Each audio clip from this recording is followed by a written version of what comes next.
সম্মানিত ভাই ও বোন, আপনি কাকে বিশ্বাস করছেন, কার উপরে আস্থা রাখছেন, কার উপরে ভরসা করছেন, এটা একটু দেখে নেন। যে ব্যক্তি আল্লাহ সুবহানাহু ওয়া তাআলার সাথে বিশ্বাসঘাতকতা করে, সে কখনো আপনার বিশ্বাস রাখতে পারবে না। যে ব্যক্তি আল্লাহ সুবহানাহু ওয়া তাআলার সাথে ওয়াদা ভঙ্গ করেছে, সে আপনার ওয়াদা রাখবে না। যে ব্যক্তি আল্লাহ সুবহানাহু ওয়া তাআলার আমানতকে ভঙ্গ করেছে, খেয়ানত করেছে, সে আপনার আমানত রাখবে না।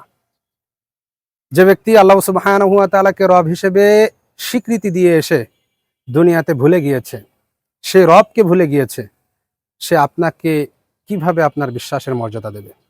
আপনি বলেন। আপনি তো সরল মনে একজনকে বিশ্বাস করে বসে আছেন, কিন্তু সে তো তার রবের সাথে বিশ্বাসঘাতকতা করেছে আগে, তারপরে আপনার সাথে করেছে। সাবধান হয়ে যান। আর আপনাকে আমি বলছি ভাই, যে আপনাকে বিশ্বাস করে আমানত হিসেবে আপনি তার সম্মান ইজ্জত আপনার কাছে রেখেছে, আপনি তার বিশ্বাসের মর্যাদা রাখেন।